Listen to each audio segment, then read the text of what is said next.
Hello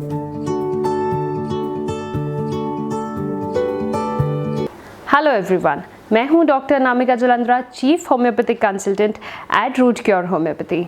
आप लोग का बहुत बहुत स्वागत है आज के इस वीडियो में। इससे पहले हम और भी सीरीज़ ऑफ वीडियो कर चुके हैं जो कि पाइल्स और फिशर भी था, स्पेसिफिकली लोअर एनल एरिया के हिसाब से। सो आज भी हम यही इम्पॉर्टेंट बीमारी डिस्कस करेंगे जिसका नाम है फिशर। सो फिशर बेसिकली होता क्या है, कारण क्या क्या होते हैं, इसके सिम्टम्स क्या क्या होंगे और ट्रीटमेंट हम इसका कैसे करें। मैं आपको कुछ होम्योपैथिक मेडिसिन भी बताऊंगी जिससे कि आप जान पाएंगे कि फिशर में होम्योपैथिक मेडिसिन का कितना अच्छा रोल प्ले होता है। सो चलिए शुरू करते हैं। फिशर बेसिकली क्रैक को कहा जाता है। अगर ये जो इनर लाइनिंग एनल एरिया जो कि हमारे लोअर गैस्ट्रोइंटेस्टिनल ट्रैक का जो लास्ट का भाग है, लोअर गैस्ट्रोइंटेस्टिनल ट्रैक जो है, ये एनल एरिया जो है, यहाँ पर अगर कट पड़ जाता है या क्रैक पड़ जाता है, स्किन वहाँ की अंदर के एरिया की फट जाती है, तो इसे फिशर कहा जाएगा। ओके, सो अब जानते हैं इसके कारण क्या है, कैसे क्रैक पैदा हो जाता है ये। सो कारण बेसिकली सबसे पहला इसका कारण है कॉन्स्टिपेशन। लंबे टाइम तक आपको कॉन्स्टिपेशन है, आप मोशन हार्ड पास कर रहे हैं, तो ये क्रैक होने के चांसेस है। क्योंकि क्रैक हो जाएगा, कट पड़ जाएगा, तो फिशर भी डेवलप हो जाएगा।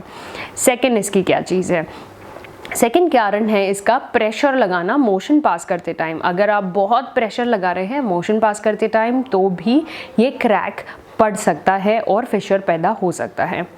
तीसरा इसका कारण है कांस्टेंट इन्फेक्शन रहना इसी एरिया के आसपास। काफ़ी बार काफ़ी लोगों में एनल एरिया के आसपास, मोशन के एरिया के आसपास कुछ बैक्टीरियाज रह जाते हैं और यही बैक्टीरिया उस एरिया की जो स्किन है, जो लाइनिंग है, उसे कमज़ोर बनाती है।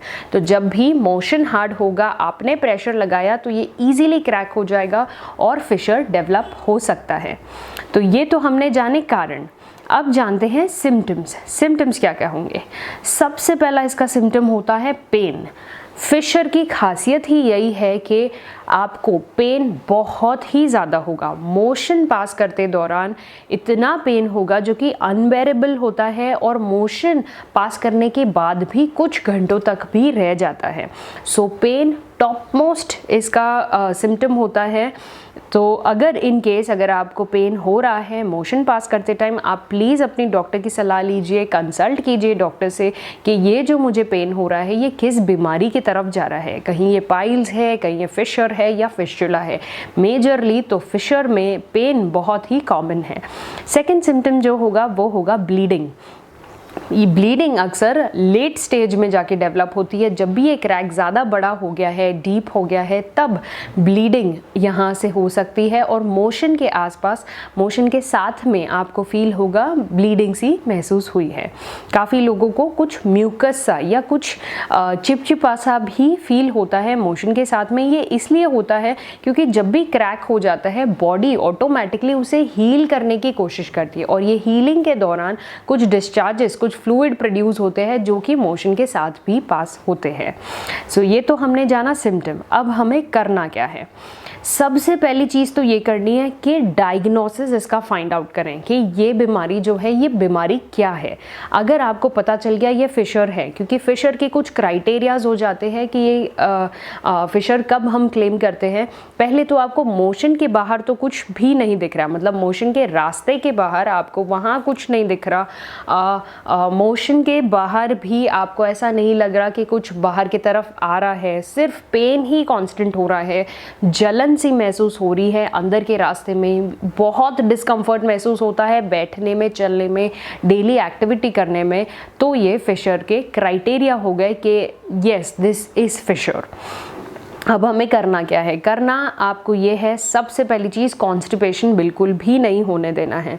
क्योंकि जब मोशन नॉर्मल होंगे तो नेचुरल सी बात है, जब मोशन नॉर्मल होंगे तो आसपास के एरिया पे कोई प्रेशर भी नहीं पड़ेगा, कोई कट्स नहीं पड़ेगा और फिशर डेवलप नहीं होगा। सो मोशंस, कॉन्स्टिपेशन जो है आपको प्रिवेंट करना है। अपनी डाइट अच्छी रखिए, हरी सब्जियां वगैरह इंटेक कीजिए, पानी का इंटेक अच्छा रखिए जिससे कि आपको कॉन्स्टिपेशन ना हो। दूसरी चीज़ जो कर सकते हैं, आपको प्रेशर नहीं लगाना है मोशन पास करते टाइम पे, क्योंकि प्रेशर भी कारण है फिशर बनने का, तो इसीलिए आपको प्रेशर नहीं लगाना है। एक्टिविटी अपनी कंटिन्यू करनी है। अब एक्टिविटी जो है आप फिज़िकल एक्टिविटी एक्सरसाइजेस 30 मिनट से 45 मिनट की कर सकते हैं, जिससे कि आपकी बॉडी का सर्कुलेशन ईजी हो, मसल्स हेल्दी हो और ये कट ना पड़े। और चौथी चीज़ जो आप कर सकते हैं वो है मोशन के एरिया की सिकाई। इसे हम सिट्स बाथ भी कहते हैं। इसमें आपको करना क्या होता है, 10 से 15 मिनट आपको पानी में, हल्के गुनगुने पानी में थोड़ा बैठना होता है, जिससे कि होता क्या है, आसपास के जो सर्कुलेशन है, आसपास के जो मसल्स है वो बूस्ट अप हो जाते हैं और ये जो पेन और डिस्कम्फर्ट होता है वो कम हो जाता है। तो ये आप ज़रूर कर सकते हैं।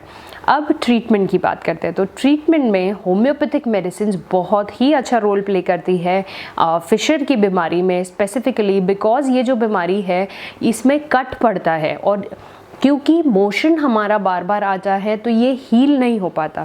तो मेन टारगेट जो होता है हमारा, ये जो कट पड़ गया है इसे हम हील करते हैं और यही मेडिसिन के थ्रू पॉसिबल है। मेडिसिन से ये हीलिंग हो जाएगी और ये जो कट पड़ा है ये आपका पूरा कवर अप हो जाएगा। सो होम्योपैथिक मेडिसिन बहुत ही आती है इसमें, पर ये आपको डॉक्टर की सलाह से लेना है, अपने डॉक्टर से पूछना है, अपनी सिम्टम्स बताना है और उसके अकॉर्डिंग कुछ होम्योपैथिक मेडिसिन सिलेक्ट की जाएंगी और आपको दी जाएगी। जिनमें से जो टॉप मोस्ट मेडिसिन है जो कि फिशर में यूज़ होता है, सबसे अच्छी मेडिसिन आती है रिटानिया।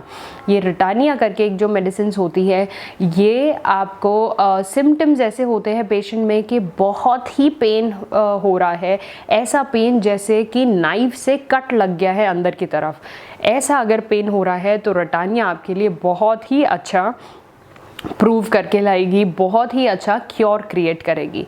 दूसरी जो मेडिसिन इसमें आती है एसिड नाइट्रिकम। एसिड नाइट्रिकम जिसे नाइट्रिक एसिड भी कहते हैं, ये मेडिसिन जब भी आपको जलन भी हो रही है, पेन बहुत ज़्यादा है, घंटों तक पेन हो रहा है और ऐसे लग रहा है जैसे कांच के कुछ टुकड़े रह गए या ऐसे लग रहा है कॉन्स्टेंट चुभन हो रही है, तो नाइट्रिक एसिड बहुत ही अच्छा रोल प्ले करेगी।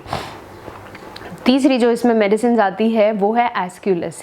एस्क्यूलस मेडिसिन पाइल के लिए भी बहुत अच्छा रोल प्ले करती है, तो फिशर में भी बहुत ही अच्छी कारगर साबित हुई है।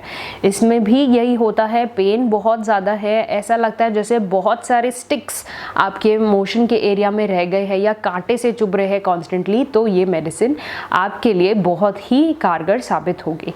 तो ये तो हमने जाना मेडिसिन के बारे में। अगर आपको कोई भी क्वेरी हो या आप अपनी प्रॉब्लम डिस्कस करना चाहे तो डेफिनेटली नीचे दिए गए नंबर पे मैसेज या कॉल ज़रूर कर सकते हैं। Thank you.